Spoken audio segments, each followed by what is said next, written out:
105.9 True FM. Dito tayo sa totoo. Kapatid, it's 8 minutes makalipas ang alas 12 ng tanghali.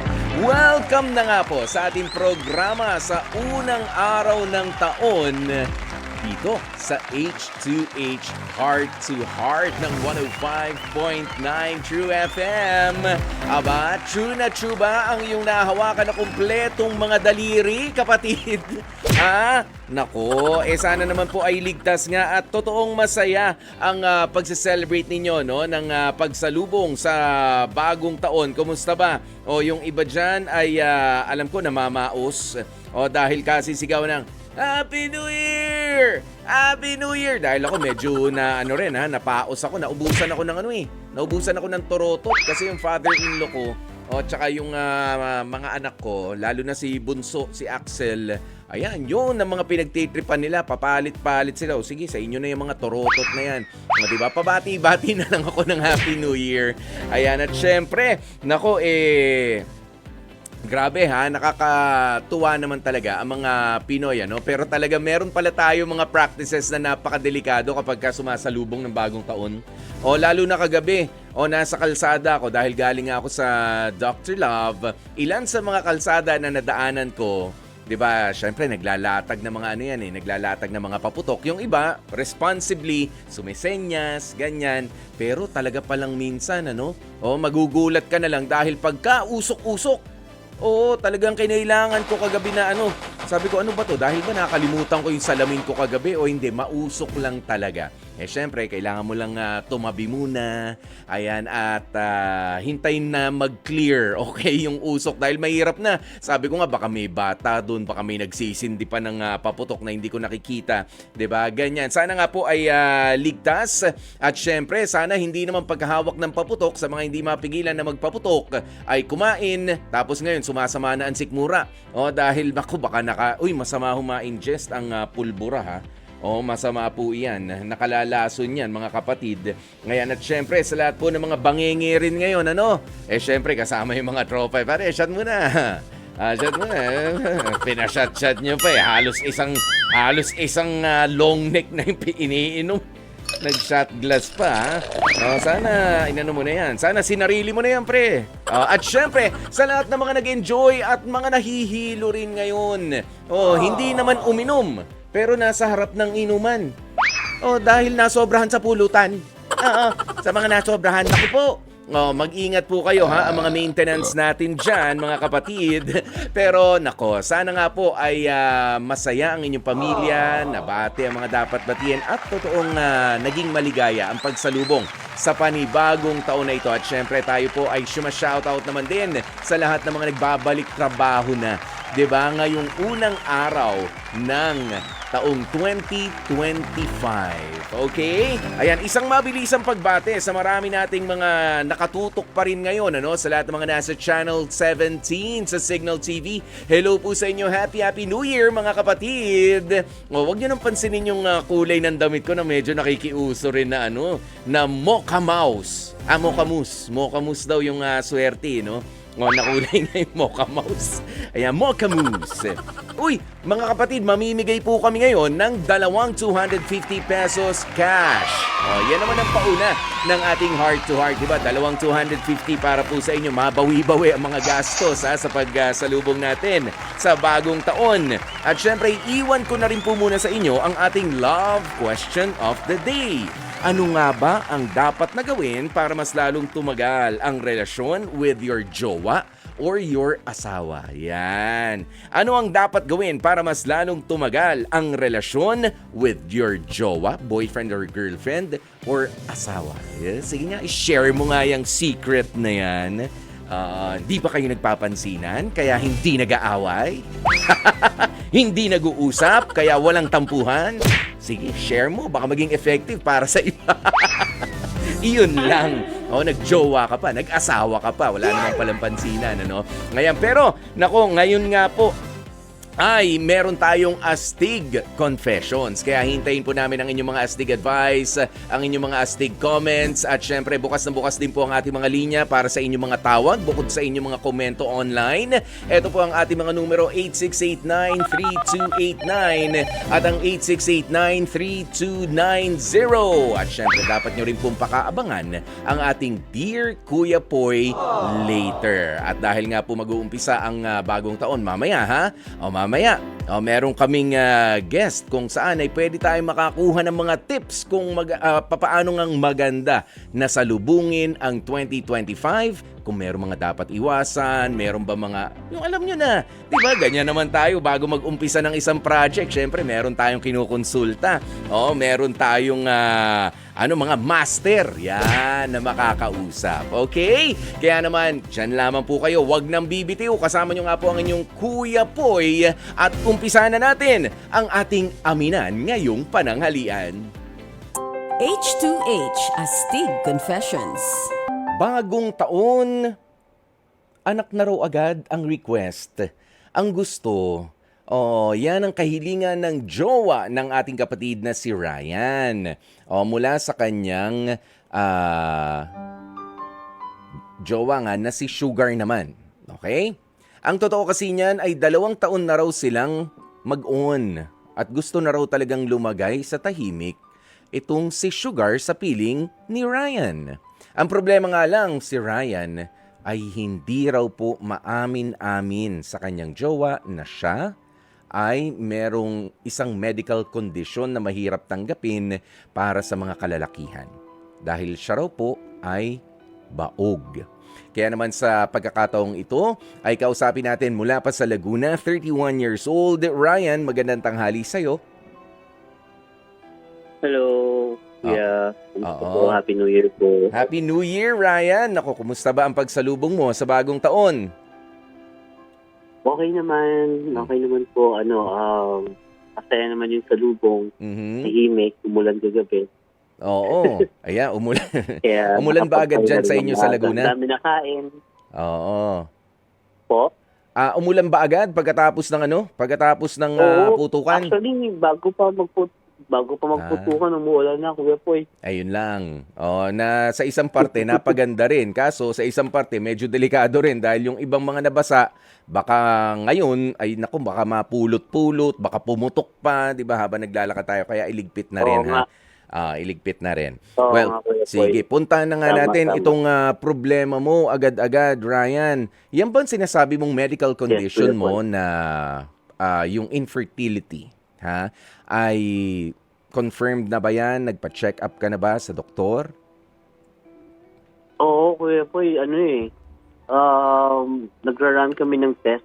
And ilang test na rin yung nagagawa, mahina talaga yung count. Mababa ang sperm count. Oo. Okay. Mababa talaga ang sperm count.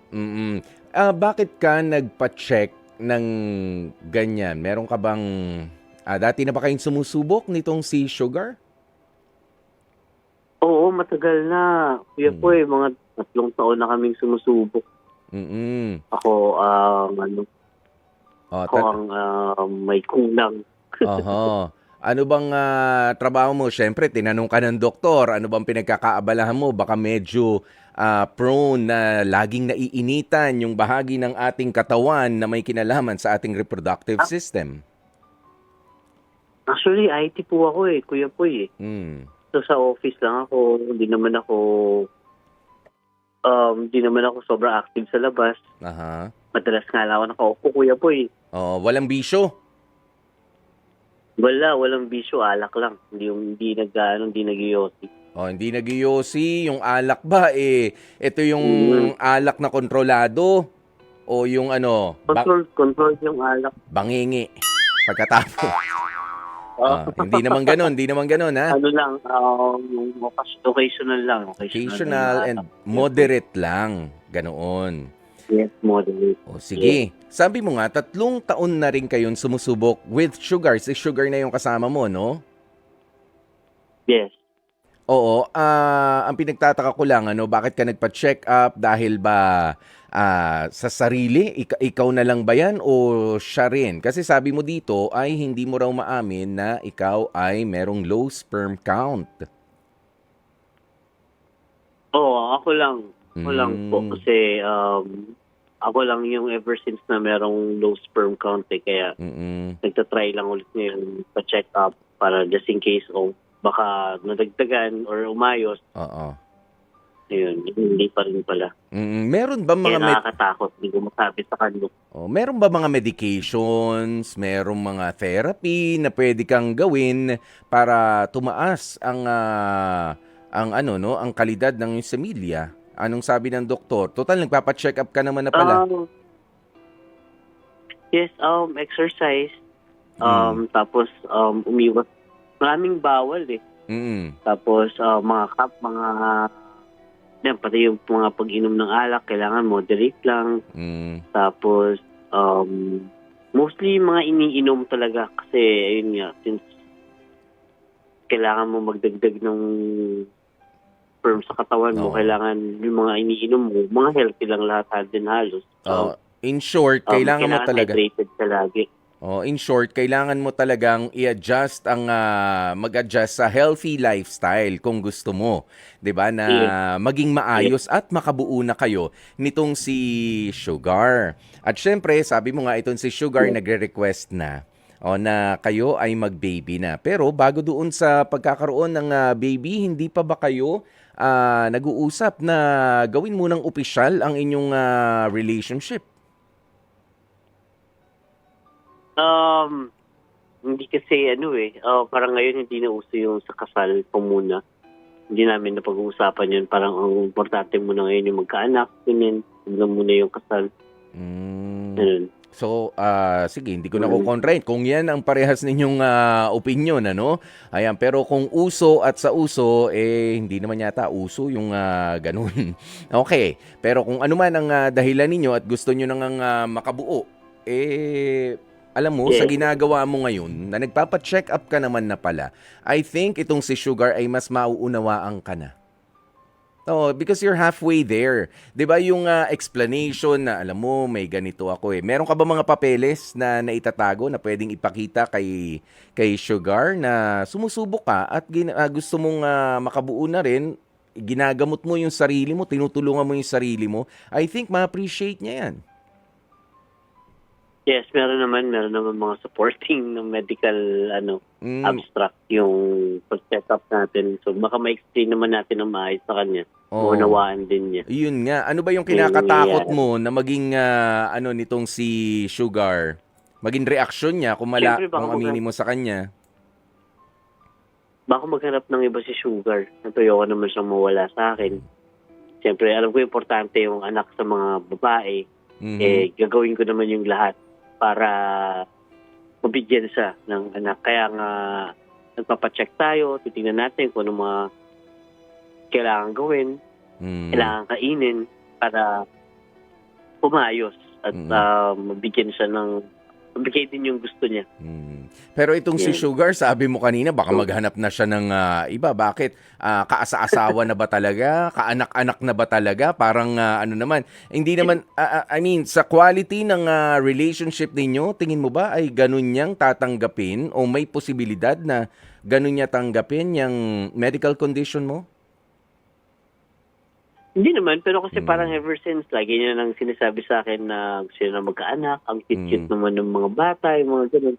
So, syempre, kung di naman niya makuha sa akin yun, ako, sigurado baka, ngayon, wag naman niya sana akong iwanan dahil doon, di ba? Pero, nakakatakot din sa end ko na, syempre, baka yun yung maging meet siya. Ayoko naman din isipin ng ganun, pero, kung may kakulangan tayo, syempre may mga taong kayang punan yung kulang natin. Nakakatakot, syempre. Sige, nililinaw ko lang kasi baka naman mayroong pagbabanta sa si Sugar, na kapag ka hindi mo ko nabigyan ng anak, ngayon pagpasok ng 2025, maghiwalay na lang tayo, maghahanap na ako ng iba. 'Di ba? Hindi relationship. Hindi naman, wala naman. Okay. Wala naman. Kasi kapag ka ganun, sperm donor lang ang hanap niya, hindi karelasyon. 'di ba? At Oo yun yung nga. nakakatakot. Oo nga. 'Di Oo ba? nga. At medyo napakababa, parang hindi ko makita yung love doon. Gusto mo lang magkaanak, maghanap ka ng sperm Yeah. donor. Punta ka sa sperm bank. Ganyan. O may gastusan Totoo. mo. Maganda, hindi mo pa kilala yung I don't know, yung iba nga 'di ba gumagastos pa galing sa ibang bansa pa. O yung donor na ganyan. May gastos pero kung yun lang ang gusto mo, hindi nga relationship. Sana relasyon talaga ang gusto ninyo, no? O ito, basahin lang natin ang ilan sa mga hashtag H2H Stig advice. Para sa akin dapat sabihin mo na sa partner mo yung sitwasyon mo kasi patatagalin mo pa yan, mas lalo ka lang mahihirapan at kung talagang mahal ka niya, maiintindihan at matatanggap niya ang kondisyon mo. Mula yan kay Michelle Machado. Ito namang sino ba to? Si Michelle din pala yun. Okay, na-copy-paste. Wait lang. Sige, nandito na pala si Mami Ana Marie Batlanggaw, nakatutok na sa atin. Hello po sa inyo. Ayan. Sige, ito bibigyan kita ng pagkakataon para magbigay ng mensahe naman dito kay Sugar. Kumbaga, Ryan, pwede ka na mag-practice kung ano yung gusto mong sabihin sa harap niya sa pamamagitan ng ating programa ng pag-amin sa medical condition na meron ka at para mas maging maluwag sa kalooban mo ang mga susunod mong magiging hakbang. Go ahead, Ryan. Sugar, alam ko, pangarap mo magkaanak and pangarap mo na may inaalagaan. Sinusubukan kong ibigay sa'yo or bigyan ka ng anak. It's just that siguro sa panahon ngayon, kailangan lang natin ng timing. Kailangan lang natin i-kondisyon yung sarili natin para sa mga gantong desisyon. So, sana maintindihan mo na kailangan natin dahan-dahanin. Pag-isipan ng maigi yung mga gagawin natin. Yun lang, Sugar, mahal kita. Araw-araw, labis-labi. Yeah. Happy New Year sa'yo. Happy New Year sa atin. Yun. Sa napaka-sweet na Yeah. message mo yan, I hope you reconsider, no? Ryan, na baka naman ang kinukulang lamang din para kayo ay mabigyan na nung biyayang baby ay yung blessing mula sa taas. Diba? Yung sinasabi ko kanina, Yeah. baka kailangan maging official na Yeah. Mr. and Mrs. kayo. At hindi lang anak ang bubuin Yeah. ninyo, Totoo. kundi isang pamilya. Ha? Baka yun din ang Thank you, kulang. Kuya Paul. Para spiritually guided din kayo. Tama ka dyan. 'Di ba? Baka 'yun ang dapat mo ring Tama ka dyan, paghandaan. Kuya Paul. Yan. Maraming salamat sa iyo, Ryan. I-consider mo 'yon, Thank you ha? sa advice mo. At kay Yes, Kuya Paul. Sugar. Happy New Year sa inyong lahat at sana nga maging paborable ang 2025 sa inyong relationship at sa inyong magandang pinaplano sa pagbuo ng inyong pamilya. Ano nga ba ang dapat gawin para mas lalong tumagal ang relasyon?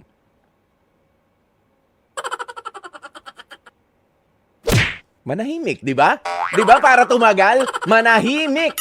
Yun na agad yung sagot. Ano nga ba kapatid ang dapat gawin para mas lalong tumagal ang relasyon with your jowa, with your girlfriend or boyfriend, or sa iyong asawa? Ayan, sige. Kayo, ano ba mga naiisip nyo dyan, ha? Mamaya meron tayong tatanungin kung ano nga ba ang magandang gawin. Ito, sabi ni Ramel Bonaobra, ang pagmamahal ay isang biyaya na dumadaloy mula sa puso patungo sa ibang tao. Hindi ito perpekto at madalas sinusubok ng panahon ito, ngunit sa tamang pag-aalaga, ito ay maaaring maging matatag at panghabang buhay. At diba, marami pang sinabi si Ramel Bonaobra. Kita nyo, dun pa lang sa pagtatype, ma-effort na. Lalo na kapag ka ikaw talaga ay magmamahal na.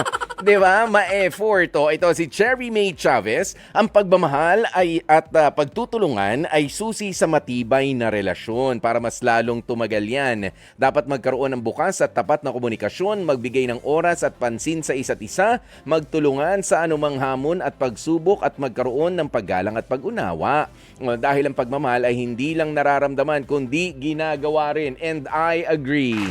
'Di ba? Kita nyo ang haba ng mga explanation dito kasi nga ma-effort ang magmahal. O hindi yung I love you dahil maganda ka, I love you dahil gwapo ka, dahil mabango ka, dahil mayaman ka, dahil successful ka. Ba, hindi lang ganun yun ha. O mahaba. Oo, ang pasensya mo dapat.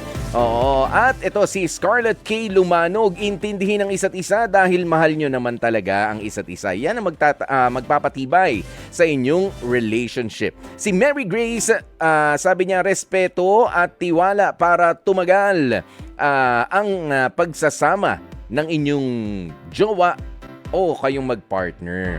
'Di ba? In fairness, ang haba-haba ng inyong mga pinagsasabi dito. Oo, nasabi ko nga ay patunay.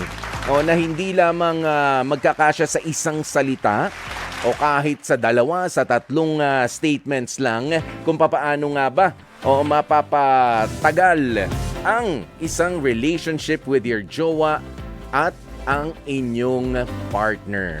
Ay, para magkaiba, no? May jowa na may iba pang partner. O partner pala. Ayan, pero syempre pagdating sa usaping love life, nako, sa punto pong ito, hingi na rin tayo. Hingi na rin po tayo ng payo mula sa ating Feng Shui Master and Expert. Makakasama natin mga kapatid via StreamYard si Master Hans Kua. Master Hans, Happy New Year! Happy New Year! Salamat for having Master Hans Kua for the first day ng Year of the Wooden Snake 2025 natin. Happy New Year! Oh, Year of the Wooden Snake pala tayo ngayon, ano, Master Hans? Alam mo, na-appreciate ko ang paghahanda mo naman talaga sa paghaharap natin ngayon. Ang ganda naman ng mga kasuotan. Yes, talagang pinagandaan ko Meron Yes. tayo dito mga dragon dance, no? Oh. Tapos lahat ng animal zodiac, isinuot ko na po Tapos may suot tayo mga jade na pendant at gold. Para po syempre ready ako to receive all the blessing at to share all my blessings sa ating mga few viewers at mga tagapakinig o tagapanood man. Oo. Syempre dyan sa inyong station also. Opo, Through FM. alam nyo itong si Master Hans, merong binigay sa akin bracelet kasi noon nag-guest siya nung nandun pa ako sa kabilang radio station. Alam mo, sinuwerte talaga ako, Master Hans. Kaya kapag ka nagkita ulit tayo, alam mo na. Yes! Oh, Alam mo, yung malapit isa lang sa po mga ang suot mo dyan, akin na yan. Opo, alam mo, malapit lang ang studio ng studio mo. Dito po sa Lucky Charm Store ko po. Nasa Cityland Show Tower lang po, Show Boulevard lang po.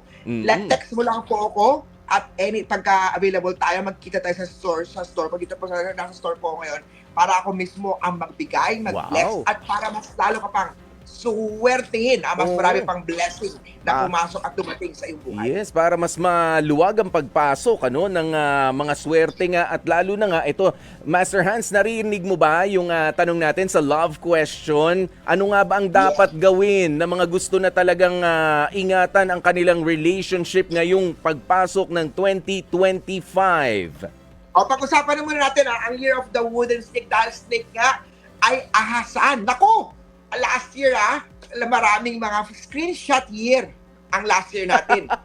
Pero ngayong taon na to na-screenshot year. December na, dami pang lumabas ng mga screenshot. Ako, ang energy nga naman ng ahasan ay lumabas na ng month of December. Pero this January hanggang December buong 2025 natin mas marami pang ahasan na posibleng lumabas sa mga karelasyon. Kaya kung may mga karelasyon na kayo dyan, strengthening, palakasin nyo ang inyong relasyon. Maraming mga labing-labing, maraming understanding, mahabang mga good memories, samahan, communication, upang mas lalo mas strengthen ang inyong magandang samahan, mag-asawa, mag-partner, mag-jowa. Yan. Okay. Sige. Meron ba tayong general view sa kung ano ba ang dapat gawin? Nakadepende ba sa mga zodiac signs yung itong epekto ng wooden dragon para sa kanilang relationship? Ano ba yung mga dapat ingatan? Ano yung mga dapat i-maintain lang? Diba? Yes po. I-rundown natin ang 12 animal zodiac forecast dahil love heart to heart tayo. Usapang love life tayo. Puntahan natin muna sa mga pinanganak ng Year of the Rat. Mga rat yung taon na to Year ko yan! Year mo to, nako! Oo. Ang mga Year of the Rat ngayong taon na to, sa love life na to marami pong mga betrayal.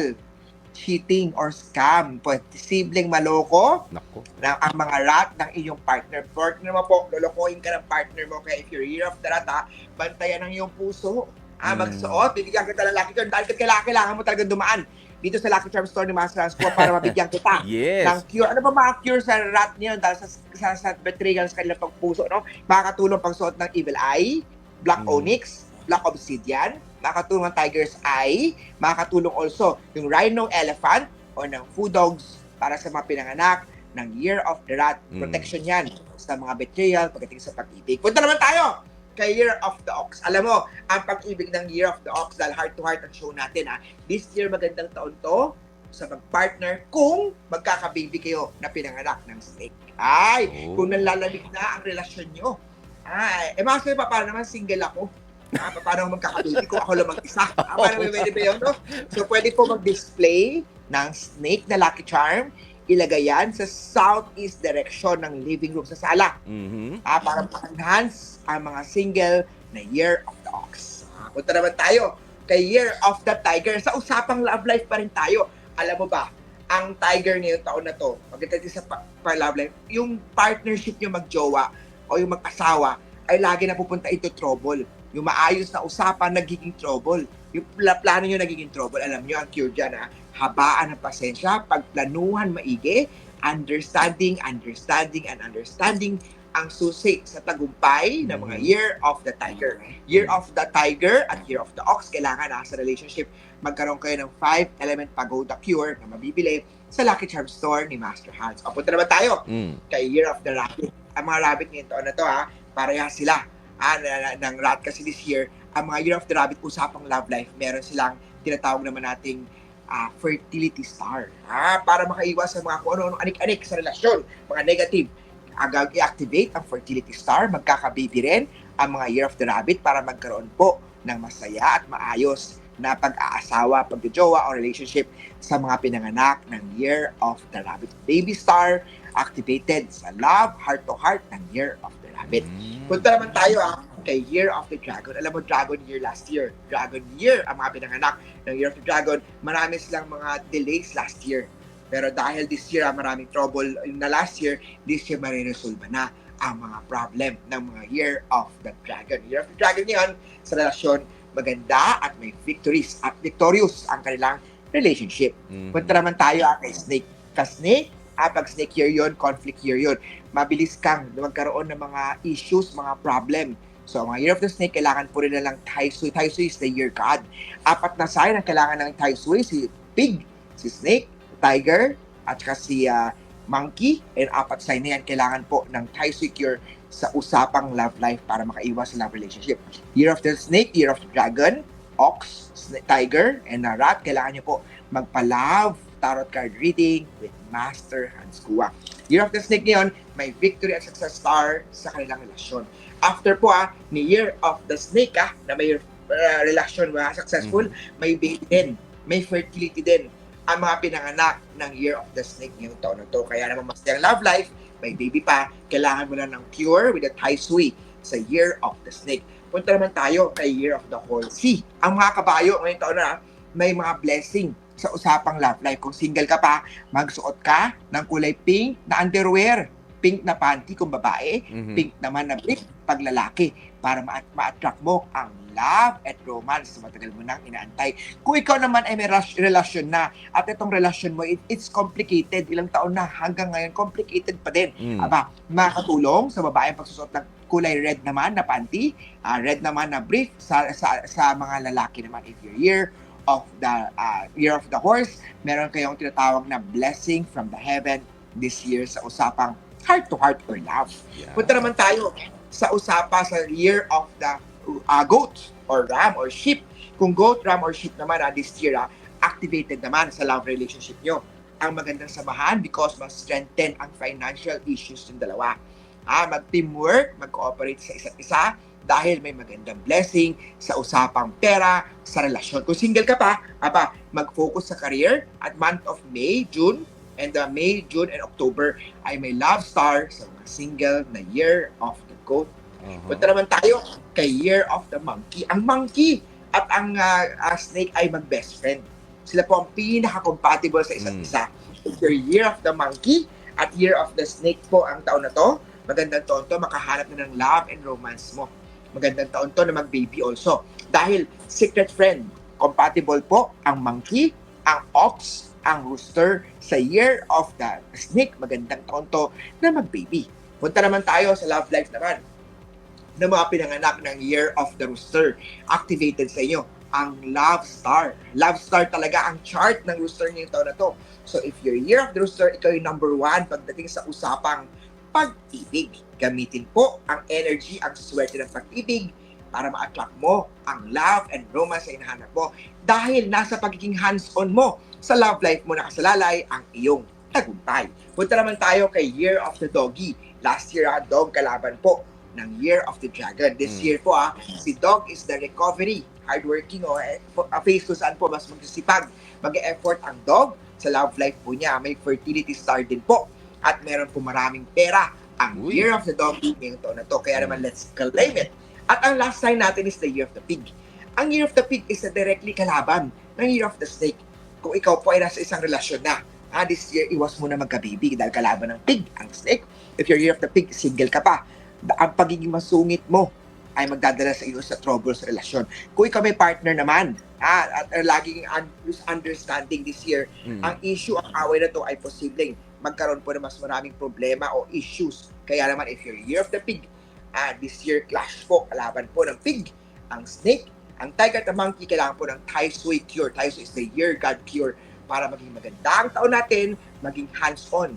Muli po, may disclaimer tayo na ito po ay magabay lamang ni Master Hans. Kayo po, ikaw mismo ang gumuguhit ng kapalaran mo. Nasa iyong mga kamay nakasalalay ang inyong mga tagumpay. Iyan, nako, talaga, alam mo, nagsulat pa ako, Master Hans, ng mga sinabi mong yan. Oo, para naman... Siyempre, taan ka rin sa store ko po, i-message mo ko. Para makita ko sa store ko po, ako mismo ang yes, magbibigay. Regalo ko, ikaw sa'yo lang, hindi lahat ng viewers natin, hindi lahat ng tao. Of course. Malinaw po yan, ikaw lang po ang libre, ang Lucky Charm, at yung mga boss mo, ngayon sa Heart to Heart, sa 2FM. Punta kayo lahat dito. Ang mga boss lang. Mga boss. Baka pasama mo sila dito, ako nang bahala. Regalo ko po. Gusto ko po ang inyong Lucky Charm. Bracelet man yan o kailangan nyo. Depende kasi sa birthday yun eh. Yes. Ako gusto mong bless. Ang ganda ng store ko po dito po sa Cityland, Shaw Tower, Shaw Boulevard. Tapat lang po ito ng St. Francis Church, Mandaluyong City. Bukas po ang Lucky Charm store ko po. Monday to Saturday, 11 ng umaga hanggang 5 p.m. Sa mga nasa social media nanonood sa atin, i-follow nyo po ako sa aking Facebook. Nagko-comment ako ngayon sa aking Facebook. Follow nyo po ako. Sa aking Instagram, follow nyo po ako. Sa aking TikTok, follow nyo po ako. Sa aking YouTube, araw-araw po may mga true Feng Shui expert. True Feng Shui guide. Mula po sa true na Feng Shui expert, ang pinaka-pinagkakatiwala, ang best Feng Shui expert ng Philippines, the Master Hans Kua. Wishing everyone a healthy, happy, successful, and a healthy, prosperous year of the wooden snake. Yan! Nako, happy New Year and thank you very much, Master Hans Kua! Grabe. Alam nyo, kaya nakakatuwa na kausap itong si Master Hans Kua is always full of energy at syempre talagang, di ba, yung detalye ay malalaman mo naman talaga sa kanya. Ayan, kaya maraming salamat, para sa mga para sa mga naghihintay. Yun, happy rin ang ating comment section. Okay, kaya naman ako sa oras nating 12 minutes naman bago magalauna. Eto kayang ating babasahin sa Dear Kuya Poy, mamaya-maya, kailangan din ng mga gabay na katulad ng ganito na, ngayon, Year of the Wooden Snake. Okay? Ay, nakalusot kaya siya? Or hindi pa? Or may problema sa unang araw ng taon? Ano ba naman yan? Dear Kuya Poy, Happy New Year po sa inyong lahat dyan, sa Heart to Heart at sa lahat ng mga nakikinig at nanonood sa inyong pinakaabangang programa sa Katanghaliang Tapat. Ako po si Maddie, 32 years old mula dito sa Laguna. Ang totoo po niya na aminin ko na agad sa iyo, Kuya Poy, mayroon po akong ex-boyfriend na hanggang ngayon ay hindi pa rin ako makamove on ng tuluyan. Oo, inaamin ko na meron pa rin kaming komunikasyon ng dati kong karelasyon na si Albert. Almost 5 years na that time. Alam ko pong wala nang mas tatanga pa sa ginawa ko, pero nung mga panahon na nagre-reach out siya sa akin, I was hoping na magkakabalikan pa kami. Kaya kinausap at tinanggap ko naman ulit itong si Albert. Pero Kuya Poy, nagkamali pala ako. Kuya Poy, ang masakit nga lang ay parabang never naman talaga kaming nagkabalikan ni Albert dahil wala rin naman akong nakuhang assurance sa kanya. Pero ang hindi ko lang talaga maunawaan ay ang ginagawa pa rin kasi namin, ang mga usual na ginagawa ng mga magjowa. Sa loob ng 5 taon, Kuya Poy, yun at yun lang ang paulit-ulit na nangyayari sa aming dalawa ni Albert. May mga pagkakataon na nakakaramdam na rin ako ng pagod at pagkasawa sa setup namin. Pero sa tuwing nagkakausap kami, ay lumalambot na naman ako at umaasang magiging maayos pa ang relasyon namin. Until recently, ay may nakausap ako na guy batchmate ko noong high school. Alam mo Kuya Poy, masaya siya kausap at kasama at ramdam ko na binibigyan niya ako ng importansya. Siya, Kuya Poy, ang nagpuno ng parabang mga kulang sa relasyon namin ni Albert. Hindi ko naman itatanggi pero napansin ko rin na unti-unti na rin nahuhulog ang loob ko sa batchmate kong ito. Pero hindi pa rin ako makapag-fully commit sa kanya dahil hanggang ngayon ay iniisip ko pa rin ang ex-boyfriend ko. Naisip ko pa rin na baka bigla niya akong balikan talaga dahil minsan nagpapakita na siya ng senyales o ng gestures na parang kami pa rin magpasa hanggang ngayon. Kuya Poy, mas lalo lang akong nalilito tuloy sa puntong ito kaya nga umaasa po ako na sana ay mabigyang linaw ninyo ang problemang pinagdaraanan ko hanggang ngayon. Hanggang dito na lamang ang aking kwento. Maraming salamat at more power pa sa inyong programang Heart to Heart sa True FM. Lubos na gumagalang, Maddie. Maddie, hindi ko napahabain pa. Bagaman libre ang pagiging tanga, wag mong pakyawin. Wag pakyawin yan, ha? Maddie, hindi ka na talaga gusto nitong si Albert. Ha, yun lang yan. Hindi ka na gusto ni Albert dahil kung babalikan ka niya, dati pa, ginagamit ka na lang niya. Okay, para sa sa kanyang sexual hunger. Ayan, dahil wala ka na talagang maramdaman. Alam mo, ang tunay na nagmamahal ay yung payapa ang kaisipan na nakakayakap, nakausap ang kanyang partner ng maluwag. Nang meron silang plano para sa kinabukasan. Pero itong ex mo na si Albert na pinapayagan mo na gawin nyo pa rin ang mga bagay na sabi mo nga ay ginagawa ninyo nung magjowa pa kayo na wala namang confirmation kung kayo na nga ba ulit, ay wag na. Hindi ka niya nabibigyan ng importansya. Salamat na lang at na-realize mo kahit papaano ngayon na meron palang isang tao o merong ibang tao na pwedeng magbigay ng importansya sa'yo. Katulad ng iyong batchmate. Hindi ko sinasabi na itong batchmate mo na ang dapat mong piliin. Pero ang ibig sabihin ko lang dito, hindi mo makikita na at hindi mo mararamdaman mula sa ibang tao ang pagbibigay sa'yo ng importansya kung si Albert pa lang ay ibinibigay ito sa'yo. Okay? Wake up call yan. Yung pagdating ni batchmate sa buhay mo, Maddie, na kailangan masarap pala. 'Di ba? Maligaya pala, masaya at payapa ang pakiramdam kapag ka ikaw naman ay nabibigyan ng importansya sa isang relationship. Okay? Mag-invest ka ng more time with your batchmate or with kung sino man ang iyong mga bago makikilala. Pero si Albert, ex na, sabi nga nila, X na, babay na. Ayan, kaya naman, babay na rin tayo para sa ating Dear Kuya Poy. Dear Kuya Poy. Pero hindi pa babay na babay ang ating programa dahil ibibigay na natin kina Heidi Mahusay at Michelle Machado ang ating 250 pesos cash. Congratulations sa inyo mga kapatid and happy Happy New Year! Hi, Di Mahusay and Michelle Machado. Ayan, at syempre, Happy New Year nga po ulit sa mga kapatid natin mga nakatutok sa radyo, sa ating Signal Channel 19, at syempre sa ating FB Live. Thank you so very much. Happy New Year po sa inyo. Sana nga ay maging prosperous, maging maluwag para sa atin at maging malusog ang pagpasok ng taong 2025. Mag-iingat po kayo ha mga kapatid. Ako po si Kuya Poy, ang inyong guwapopoy dito sa 105.9 True FM. Dito tayo sa totoo. Ito po ang programang H2H, Heart to Heart.